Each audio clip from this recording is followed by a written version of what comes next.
In question 1a, we need to simplify x cubed raised to the power of 5. Well, we know that when we've got the power raised to a power, we multiply the indices together. So that's going to be x to the power of 15. In b, we need to expand and simplify the given expression here. So 4 times x is 4x plus 4 times 3, which is 12, plus 7 times 4, which is 28, plus 7 times negative 2x, which is minus 14x. We collect the x's together. 4x minus 14x is minus 10x, and then 12 plus 28 is plus 40. So the answer is minus 10x plus 40. In C, we need to factorize fully 15x cubed plus 3x squared, where there's a common factor of 3 between 15 and 3, and a common factor of x squared. So 3x squared brackets, we need 5x plus y. Remember that we can always expand to check that we arrive at the original answer to make sure that we have the right factorization.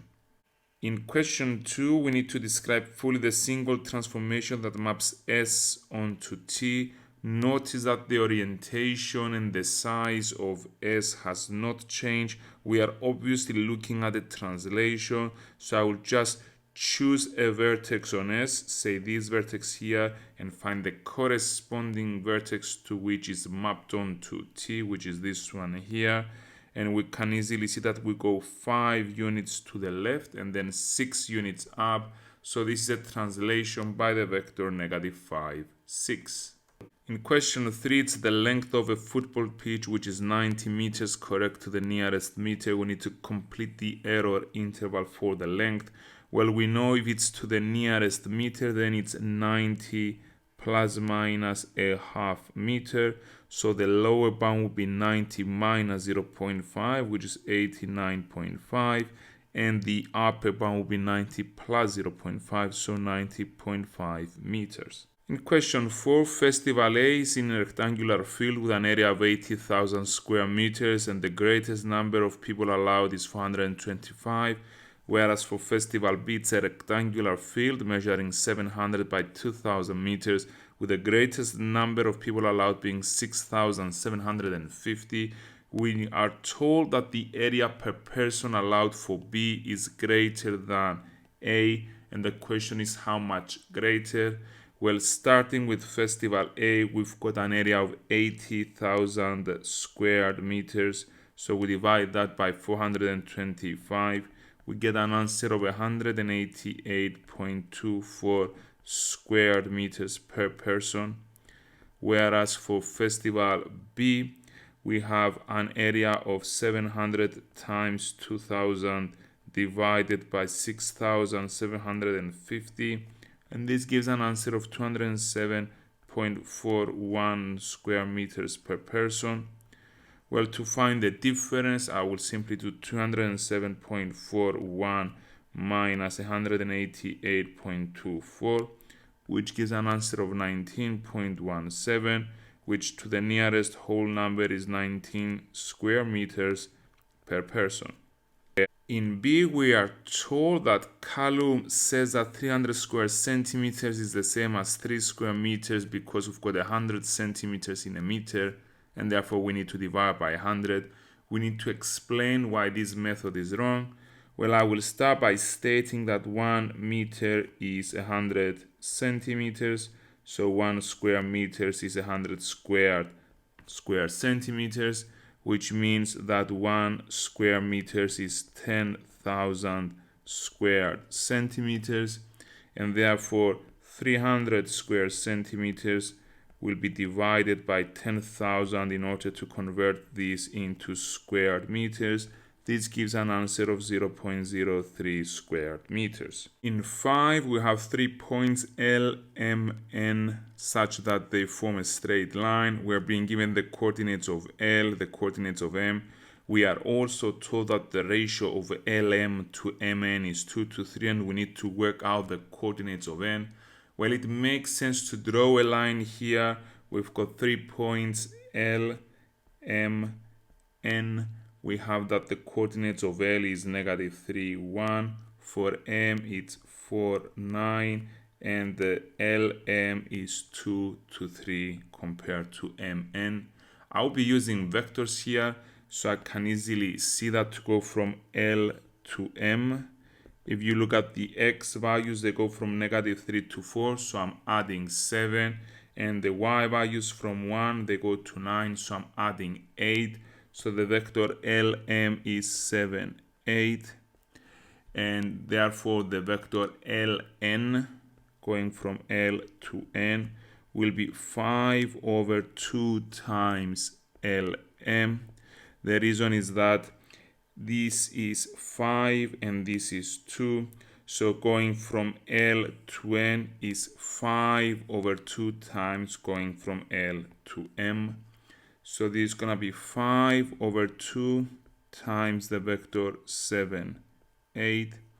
Well, 5 over 2 times 7 is 35 over 2, and 5 over 2 times 8 is 20. So I have just figured out how to go from L to N. So I will add 35 over 2 to the -3, and I will add 20 to 1. So -3 plus 35 over 2 gives an answer of 29 over 2. And 1 plus 20 is simply 21, and therefore the coordinates will be 29 over 2, 21. In question 6, we've got a new phone that's costing £679. The value of the phone decreases at a rate of 4% per year, and we need to work out the value at the end of 3 years. Well, I'll be using the multiplying factor.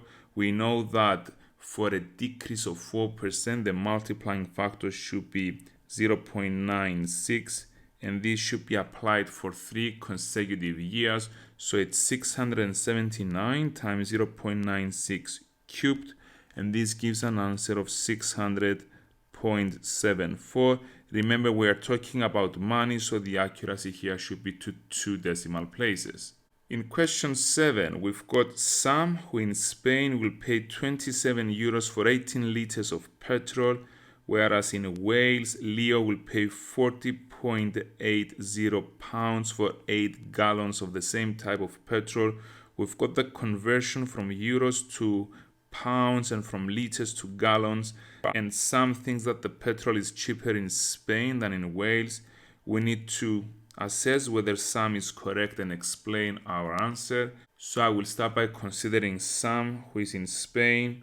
We have been told that 4.5 liters is the equivalent of 1 gallon. So I would like to convert 18 liters into gallons. So I'll be using ratio here. X is 18 times 1 over 4.5, and this gives an answer of 4 gallons. So at the moment, we know that Sam bought 4 gallons for 27 euros. Now it's the time to change euros into pounds. We know that 1 euro is the same as 0.85 pounds. So 27 euros, I would say it's Y pounds. So Y is 27 times 0.85 over 1. And this gives an answer of 22.95. This is the amount of money paid in pounds for 4 gallons. Remember that we had Leo in Wales who bought 8 gallons, so it makes sense to double this value here to find the price for 8 gallons. So 22.95 times 2 gives me an answer of 45.90 for 8 gallons, and we can see that the 45.90 is greater than the 40.80, and therefore we can conclude that Sam is wrong. In question 8, we need to use the calculator to work out the value of this expression here. We need to give our answer correct to 3 significant figures. So we put this on the calculator. We get an answer of 0.739. In question 9, we've got a box in the shape of a cuboid. The box exerts a force of 180 newtons on the floor, and the box exerts a pressure of 187.5 newtons per square meters. So the face in contact with the floor is a rectangle of length 1.2 meters and width x meters, and we need to work out the value of x. Well, we know that pressure is force over area. It makes sense to draw a quick diagram here. We've got the cuboid here. It has a length of 1.2 meters and a width of x meters. And this is the area that is in contact with the floor. We know that the force is 180 newtons. The pressure is 187.5. So 187.5 is equal to 180 over the area that is in contact. So 187.5A is 180, which leads to A being 180 over 187.5, and this is A giving me 0.96. So the area here is 0.96, which simply means that 1.2x is 0.96, and therefore x works out to be 0.8 meters. In question 10, we've got the box plot here showing sales in thousands of pounds of an online store each month, and Andrew claims that 3/4 of the given data lie between 160 and 350,000 because these are the values of the lower quartile and upper quartile. Well, we need to explain why Andrew is wrong, and we start by noting that the lower quartile here is indeed found at 160,000, whereas the upper quartile is at 350. However, it's not 3/4 of the data that lies between these two values, it's half of the data that lies between 160 and 350,000. In part B, we are being given this information here, and we need to draw the box plot. So we start by using the lower quartile, the median, and the upper quartile to draw the box as shown here. And then we draw the whisker on the left, which extends up to the lowest value observed, so it goes up to 30, whereas on the right, the whisker will go up to 350, which was the greatest value observed.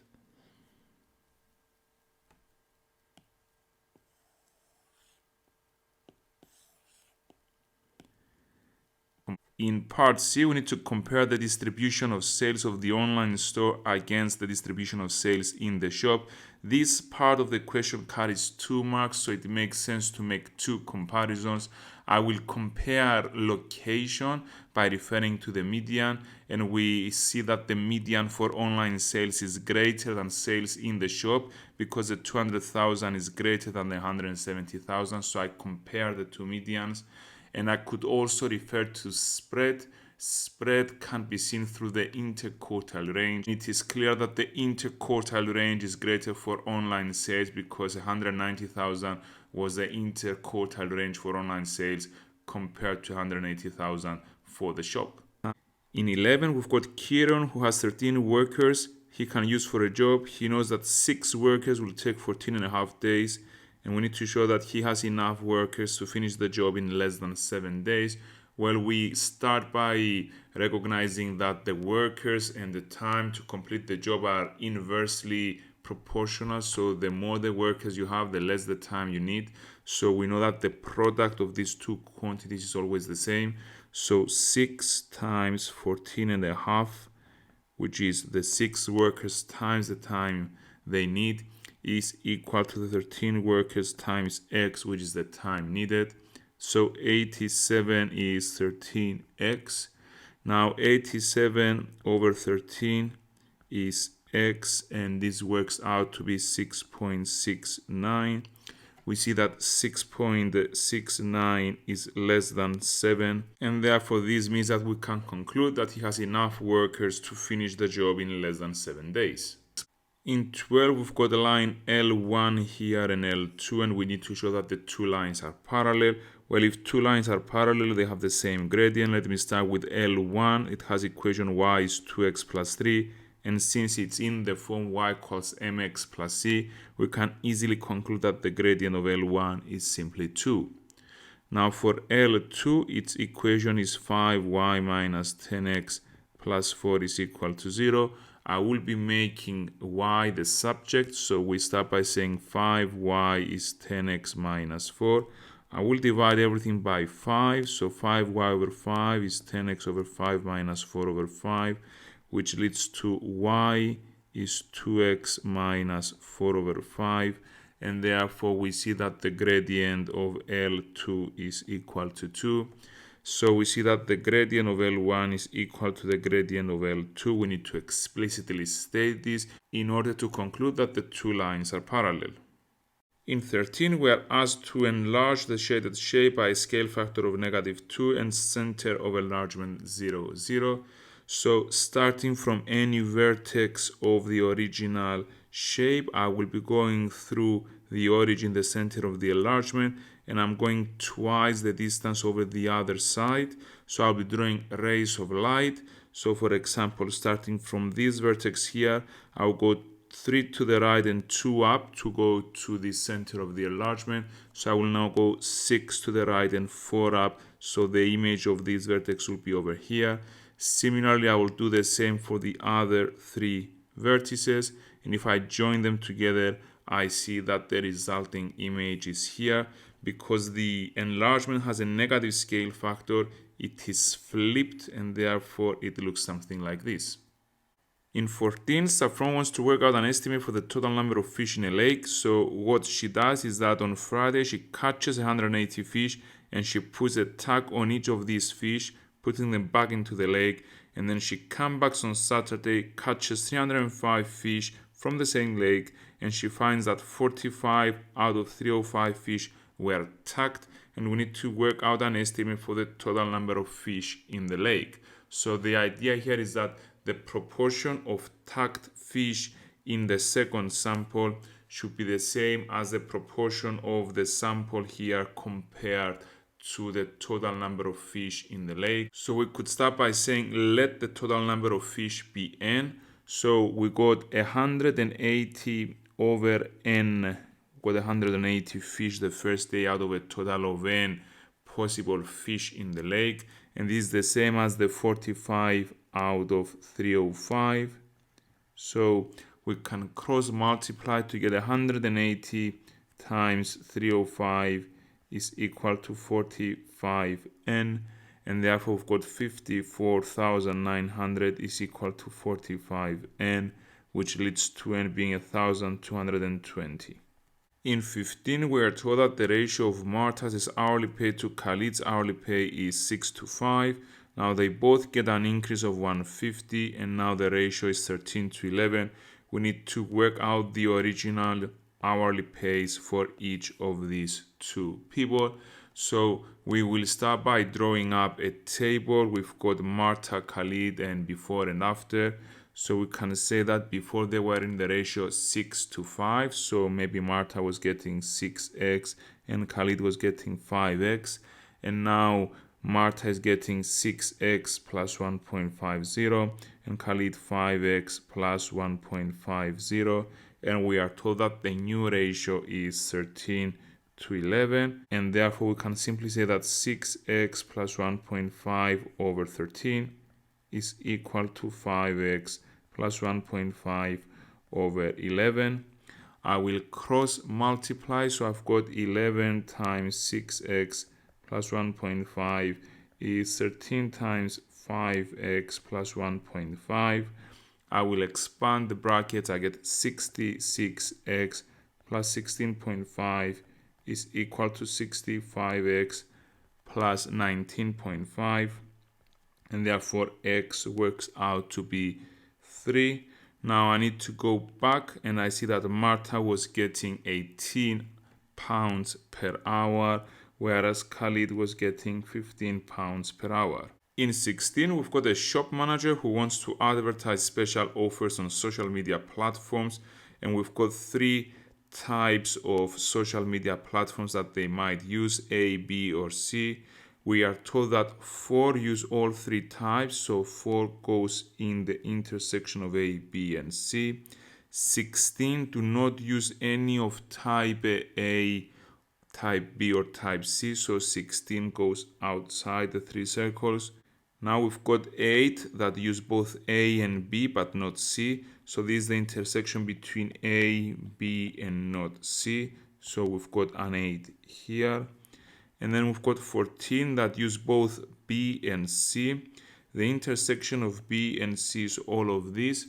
We already have 4 here, so the other 10 are in the B and C but not A region. Now we'll skip this point here and I will go to the last point. We've got that all 20 who use type C also use at least one of type A and type B. So we're being given 2 pieces of information here. The first one is that all of the C is 20 and everyone who is in C is also in either A or B. So there is nobody that uses C only.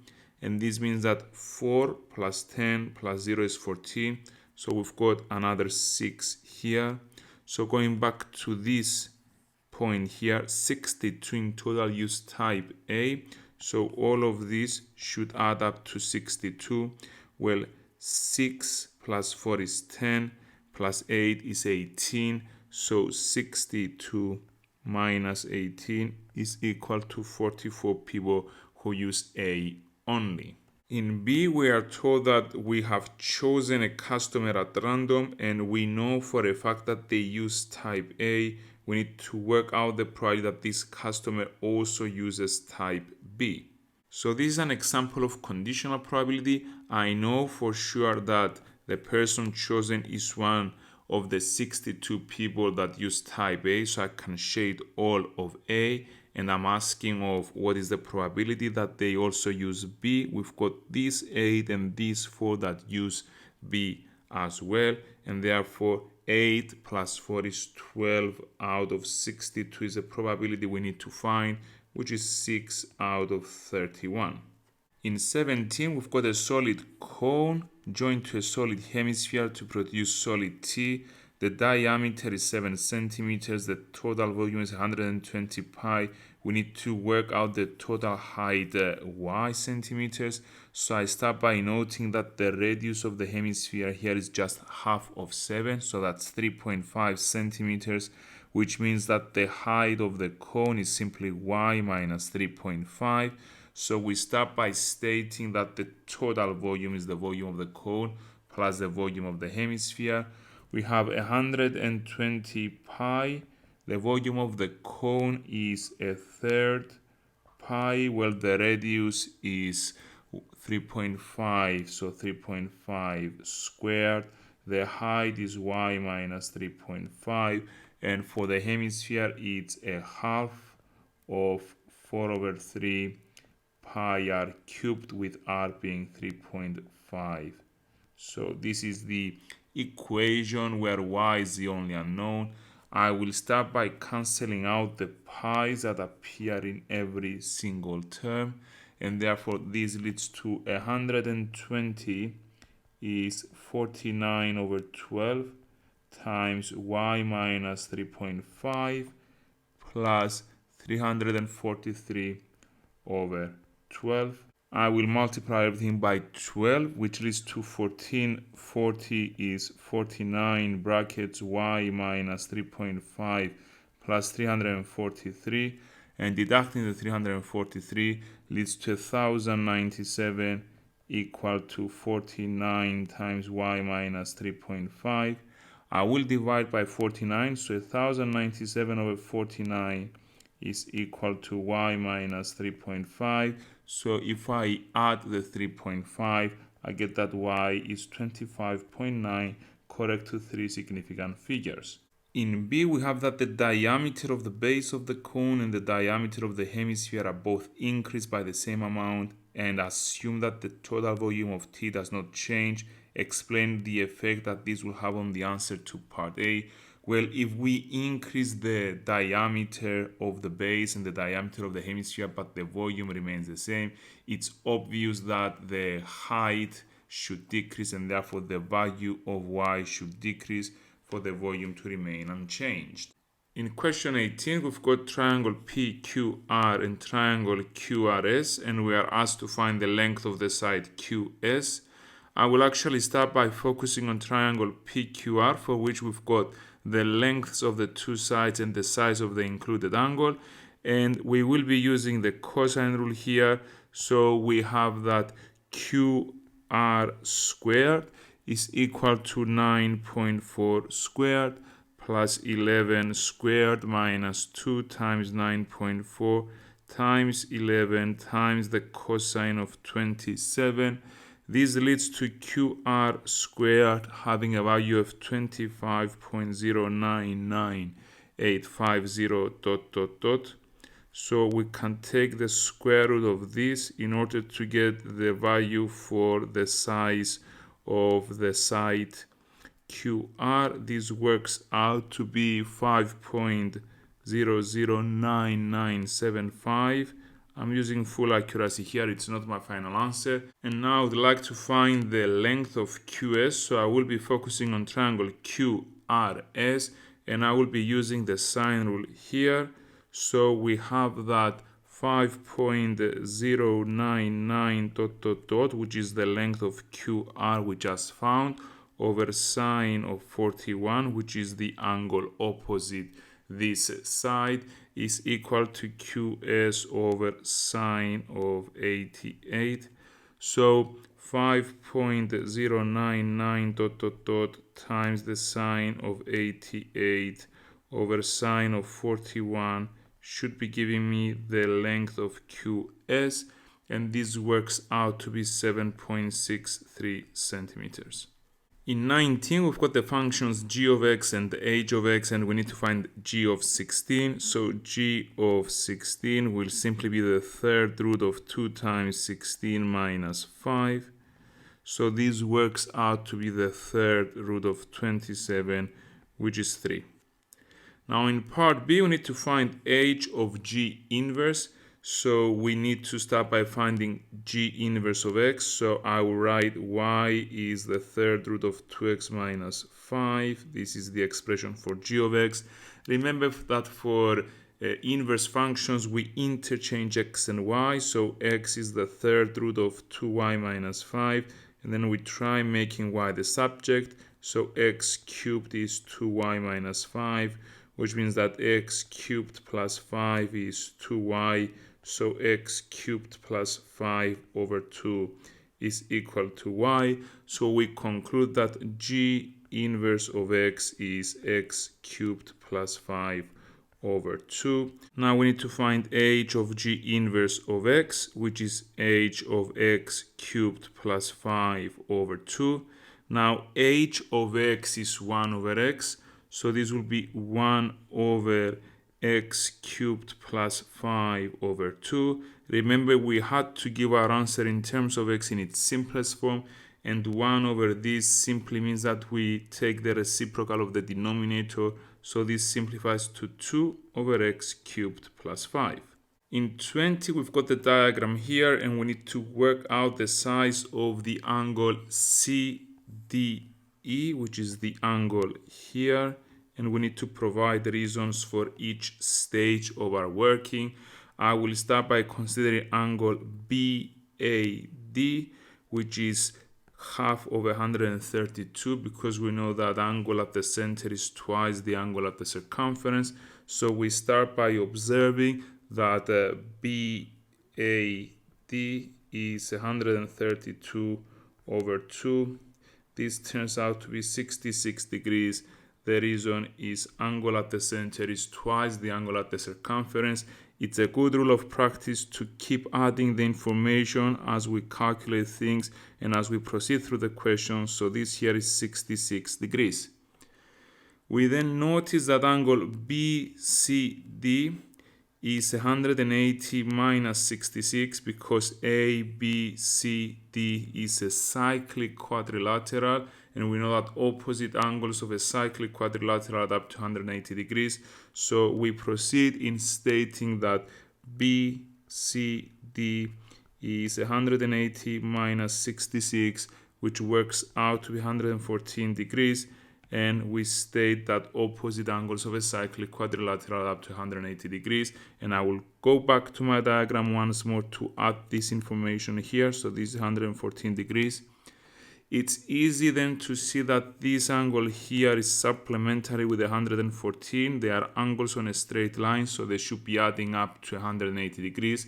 And therefore we can simply say that angle DCE is 180 minus 114, which works out to be 66 degrees. And we said that the reason is angles on a line add up to 180 degrees. So this here is 66 degrees. And therefore we can see that the angle we were asked to find here is simply the third angle in the triangle CDE. And therefore we can say that CDE will be 180 minus 66 plus 16. This works out to be 98 degrees. The reason is that angles in a triangle add up to 180 degrees. In 21, we're given the graph of f of x here, and we need to sketch the graph of f of minus x. Well, this transformation means that we multiply all the x's by -1, so anything that was on the negative side will now appear on the same distance but on the positive side of the x-axis. So we are essentially looking at a reflection along the y-axis, so the graph should look something like this. In part B, we're given the graph of y is tan x, and we are told that this is translated to give the graph of y is g of x. And following this translation, the point Q shown on the graph above moves to point R with coordinates 90, -5. Well, let's start by finding the coordinates of Q here. We know that the graph of tan x has cuts on the x-axis every 180 degrees. So that's 180 and that's 360. And therefore we can easily see that we have moved 270 degrees to the left. So it's a translation 270 degrees to the left, and it went from being on the x-axis, from having a y value of 0 to having a y value of -5. So this is a translation 5 units down, and therefore we can see that g of x has to be tan of x plus 270. So that's the translation 270 to the left minus 5. That's the translation 5 units down. In 22, we are asked to solve algebraically x squared minus 49 being greater than 0 and 5x squared minus 31x minus 72 being greater than 0. We're dealing with two quadratic inequalities. We will solve this independently. So let me start with x squared minus 49 being greater than 0. This factorizes into x minus 7x plus 7 being greater than 0. And we wish to find the critical values. Well, it's either at x minus 7 being 0 or x plus 7 being 0. So we've got critical values at 7 and -7. We solve quadratic inequalities graphically, so I will draw a quick sketch here. It's a smiley parabola. It goes plus, minus, plus. We want to be positive because we want this to be greater than 0. And therefore we conclude that we want x to be less than -7 or x to be greater than 7. Now let's look at the second inequality here. We've got 5x squared minus 31x minus 72 being greater than 0. This factorizes to 5x plus 9 brackets x minus 8 being greater than 0. And once more we look for critical values here. We've got 5x plus 9 is equal to 0 or x minus 8 is equal to 0. So 5x is -9, which gives the first critical value to be -9/5, and the second critical value is 8. Once more I go graphically here, and we've got -9/5, we've got 8. Once more we go plus, minus, plus. We want to be greater than 0, and therefore we want to be to the left of -9/5 or to the right of 8. So we want x to be less than -9/5 or x to be greater than 8. Now that we have solved both inequalities, it's time to put them together on a number line to see where both of them are satisfied. So I start by drawing my number line. The first inequality gave critical values of -7 and 7, and we want to be less than -7 or greater than 7. Whereas the second quadratic inequality gave critical values of -9/5 and 8, and we want to be to the left or to the right. And we want to find the set of values of x that satisfy both inequalities. Obviously, it's this part here and this part here, which I'm now shading in red. So we conclude that we want x to be less than negative 7 or x to be greater than 8. Please do pay attention. It has to be an or here. If it's an and, it will be penalized. It's wrong. We either gonna be to the left of negative 7, so less than negative 7, or to the right of 8, so greater than 8.